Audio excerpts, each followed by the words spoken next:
Di sebuah desa terpencil di pedalaman Garut, ada satu tempat yang tidak pernah benar-benar sepi. Meski tidak ada satupun manusia berani tinggal di sana. Sebuah makam tua, tertutup pepohonan besar, dan selalu diselimuti kabut tipis. Bahkan di siang hari, warga menyebutnya makam keramat Desa Peler. Tidak ada yang tahu pasti siapa yang dimakamkan di sana. Tidak ada nama, tidak ada nisan yang jelas. Hanya tumpukan tanah tua yang katanya sudah ada jauh sebelum desa itu berdiri. Namun ada satu aturan yang selalu diingat warga. Jangan pernah datang ke makam itu saat maghrib. Dan jangan pernah mengambil apapun dari sana. Karena yang diambil akan meminta kembali. Suatu hari, seorang pemuda bernama Ilham datang ke desa itu. Ia bukan warga setempat, ia pendatang. Dan seperti banyak orang yang tidak tahu, ia tidak percaya cerita-cerita lama. Ilham mendengar tentang makam itu dari warga. Tentang orang yang sakit setelah datang ke sana. Tentang suara aneh di malam hari. Tentang bayangan yang berdiri di antara pepohonan. Ia hanya tersenyum. Mitos, katanya, sore itu tepat saat matahari mulai turun, Ilham memutuskan pergi ke sana sendirian. Jalan menuju makam sempit, dikelilingi pohon besar yang akarnya mencuat ke permukaan. Semakin dalam ia masuk, suara desa menghilang. Tidak ada ayam, tidak ada manusia, hanya angin dan langkahnya sendiri. Saat ia sampai, suasana langsung berubah. Udara terasa lebih dingin, lebih berat, dan terlalu sunyi. Makam itu tidak seperti kuburan biasa. Tanahnya gelap, tidak rata. Beberapa bagian seperti pernah digali, lalu ditutup kembali. Ilham mendekat, matanya tertarik pada sesuatu. Di salah satu sudut ada batu kecil, berbeda dari yang lain, lebih bersih, seperti baru diletakkan. Tanpa berpikir panjang, ia mengambilnya. Angin tiba-tiba berhenti. Total sunyi, lalu suara dari belakangnya, seperti sesuatu jatuh ke tanah. Ilham menoleh.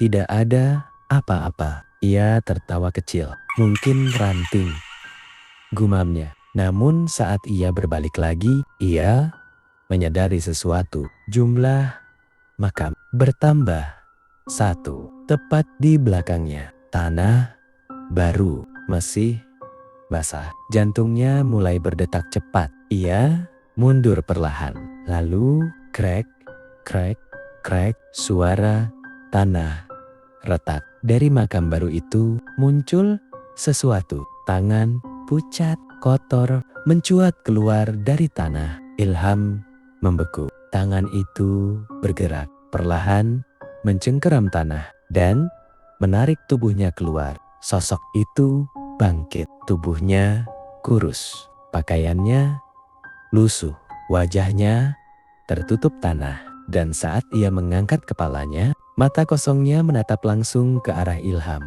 Kembalikan, suara itu serak. Seperti dari tenggorokan yang sudah lama tidak digunakan. Ilham panik. Ia menjatuhkan batu itu ke tanah. Namun sosok itu tidak berhenti. Ia melangkah maju. Kau sudah mengambil. Tanah di sekitar makam mulai bergerak. Satu persatu permukaan tanah retak.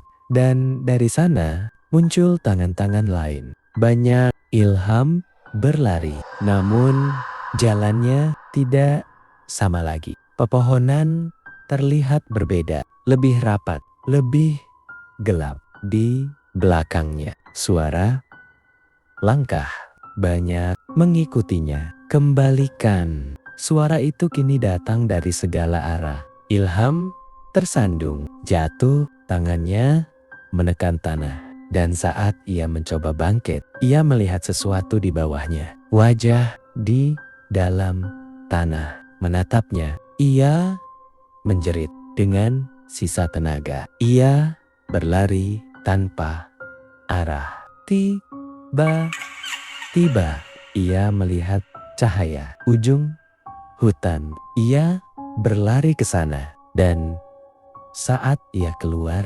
semuanya berhenti. Sunyi, tidak ada suara, tidak ada langkah. Ilham jatuh ke tanah, terengah. Selamat. Namun, itu belum selesai. Malamnya, di rumah tempat ia menginap, Ilham tidak bisa tidur. Setiap kali ia menutup mata, ia melihat wajah-wajah itu di dalam tanah menatapnya. Dan tepat pukul 3 dini hari, ia mendengar suara du dari bawah lantai. Duk, seperti seseorang mengetuk dari dalam tanah. Kembalikan.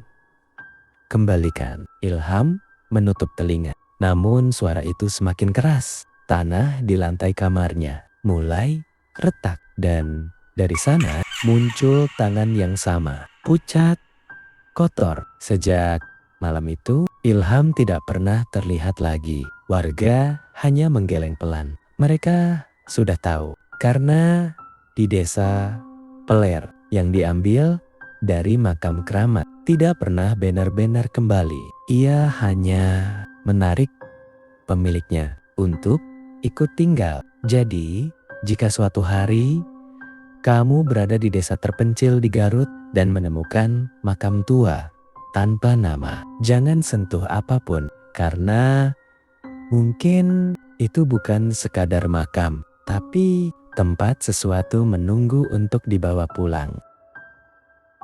Tamat.